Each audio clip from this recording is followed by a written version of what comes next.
You love your dog. That's not the question. The question is, does your dog feel safe around you? Because here's something most owners never consider. Your dog doesn't experience the world the way you do. They don't hear your words. They don't understand your intentions. They only feel what your energy, your body, your behavior communicates to them. And some of the most well-meaning dog owners on the planet are accidentally making their dogs feel unsafe every single day. Not out of cruelty, not out of neglect, just out of not knowing. Today, I'm going to show you 5 of those mistakes. And I promise you, by the time we get to number 3, something is going to shift in how you see your relationship with your dog forever. Before we get into the mistakes, you need to understand something crucial about how your dog's brain works. Dogs are wired for survival. Even your fluffy little couch companion carries millions of years of instinct inside them. And the single most important thing an instinct-driven animal needs to function is to feel safe. When a dog feels unsafe, their nervous system shifts into a state of alertness. Cortisol rises. They become reactive, avoidant, or shut down entirely. And here's the heartbreaking part. They can't tell you. They can't say, "Hey, that thing you keep doing, it scares me." They can only show you through their body language, through their behavior, through the way they slowly start pulling away from the person they're supposed to trust most. That person is you. And it's not your fault, but now it can be your awareness. And the first mistake, it's one of the most common things owners do when they think they're showing love. Mistake number 1, hugging your dog. I know that sounds impossible. You hug your dog because you love your dog. But here's what the science of canine behavior consistently shows us. Most dogs do not experience hugs the way humans do. For us, a hug means warmth, closeness, security. For a dog, having their body restrained, arms wrapped around them, unable to move freely, that triggers something ancient and uncomfortable. It signals confinement. It signals control. It can even signal threat. Watch your dog the next time you hug them. Not their face, their body. Do they lean in, or do they go still, ears back, weight shifting away, waiting for it to be over? That stillness isn't contentment. That's what behaviorists call tolerated contact. Your dog isn't enjoying it. They're enduring it, because they love you enough to let you. The fix isn't to never touch your dog. It's to let your dog come to you. Let them initiate. Let contact be a choice, not an imposition. That's what real trust looks like. But hugging is something most owners at least question. The second mistake? Almost nobody sees it coming. And it might be happening in your home right now. Mistake number 2. Punishing your dog for something they did minutes or hours ago. You come home. There's a mess on the floor. You know your dog did it.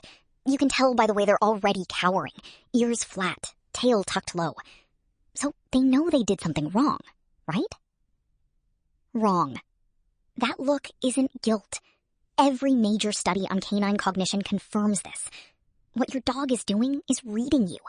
They see your tense body, your sharp expression, your changed energy, and they respond to that with appeasement signals. The lowered head, the tucked tail, the averted eyes. They're not confessing. They're trying to make you calm down. When you scold them for something that happened an hour ago, or even 10 minutes ago, your dog has absolutely no way to connect your anger to that action. Their brain doesn't work that way. What they do connect it to is this. When my owner comes home, sometimes something frightening happens, and I don't know why. That unpredictability is one of the fastest ways to erode a dog's sense of safety. You become someone they can't read, someone they have to brace for. Correction only works in the moment, within seconds of the behavior, not minutes, not hours. After that, the only thing punishment teaches is fear. Now we're at number 3, and I told you at the beginning that this one would change things. I meant it. Because this mistake doesn't look like a mistake at all. It looks like love. Mistake number 3, inconsistency. Monday, you let your dog on the couch. Tuesday, you push them off. Saturday, you're in a great mood and they get table scraps. Sunday, you snap at them for begging. Last week, you enforced every rule. This week you're tired and nothing matters. It seems harmless, flexible, even kind in the moment. But to your dog, this is deeply, quietly terrifying. Dogs don't thrive in chaos. They thrive in pattern. Their entire sense of security comes from being able to predict what happens next. When they know what to expect from you, when your behavior follows consistent rules, they relax. Their nervous system settles. They can just be without constantly scanning for what mood you're in today.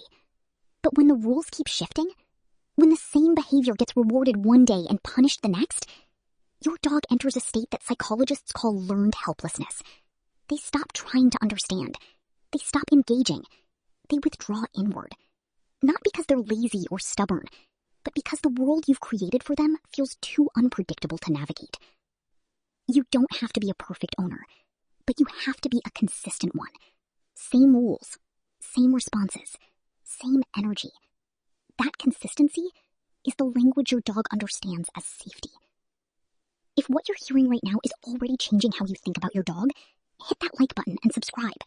There's so much more like this coming, and your dog needs you to know all of it. Now, mistakes 4 and 5 are different. They're subtler, more physical, and they're responsible for more broken dog-human bonds than almost anything else on this list. Mistake number 4. Forcing your dog to face something they're terrified of because you think it'll help them get over it. Your dog is scared of strangers, so you bring them to a crowded dog park to socialize them. Your dog panics during fireworks, so you hold them tight and say, it's fine, while the explosions keep going. This approach has a name in psychology. It's called flooding, and for dogs, it almost always makes things worse. When a dog is pushed past their fear threshold, their brain stops learning. The prefrontal cortex, the part responsible for taking in new information, essentially goes offline. What takes over is pure survival instinct. Fight, flight, or freeze. And all they're learning in that moment is not that the scary thing is safe, they're learning that you won't protect them from it. That is a devastating blow to trust. Because in the wild, in the pack, the leader is the one who keeps you safe. When you push your dog into terror, you're sending the opposite signal. You're saying, I see that you're scared, and I'm going to make it worse anyway. Real confidence in a dog is built slowly, through gentle exposure, through small wins, through a human who reads the signals and says, we don't have to do this today.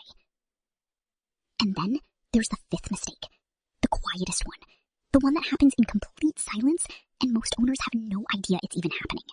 Mistake number 5, not learning your dog's stress signals and ignoring them when they appear. Your dog has a whole language, a rich, nuanced, constant language of the body, and they use it every single day to tell you exactly how they're feeling. The problem is, most people were never taught how to listen. Do you know what it means when your dog yawns while you're talking to them? It's not boredom. It's a calming signal. A way of saying, I'm feeling a little overwhelmed right now. Please slow down. Do you know what it means when they lick their lips repeatedly, even when there's no food? Or when they turn their head away mid-interaction? Or when their tail is wagging, but their body is stiff? These are all distress signals. All requests for space. All moments where your dog is saying, I need you to hear me. And when those signals are ignored, consistently, over time, your dog learns that communication is pointless, that speaking up doesn't work, and they move to the only option left: silence, distance, disconnection. Or worse, they escalate. Because a dog who has been ignored long enough will eventually find a way to be heard. And by then, the signals have become harder to ignore. Learning your dog's language is not complicated, but it requires presence. It requires watching. It requires choosing to actually look at your dog and ask, what are you trying to tell me right now? Here's what all 5 of these mistakes have in common. None of them come from cruelty. Every single one comes from a good place, from love, from care, from trying. But love without understanding isn't enough. Not for a creature who experiences the world so differently from you. Not for a being who has no words, only signals. not for someone who trusts you with their entire sense of safety every single day. Your dog woke up this morning and chose you. In a world full of confusion and noise and things they don't understand, they look to you. You are their anchor, their safe place, their whole world in a single person. That is the most profound thing another living being can do. And now, you have the knowledge to honor it. Your dog doesn't need a perfect owner. They need a present one, a consistent one who is willing to stop, look, and ask, am I making you feel safe? If today changed something for you, if you recognized one of these mistakes in yourself, don't feel guilty. Feel grateful, because awareness is where everything begins, and now you have it. Start small. Pick one thing from this list, one behavior to shift, one signal to start watching for, and notice what changes. I think it'll surprise you. Your dog isn't just behaving. They're communicating every single day. The only question is whether you're ready to listen. Subscribe if you want to keep learning this language. There's so much more I want to share with you, and your dog deserves every bit of it.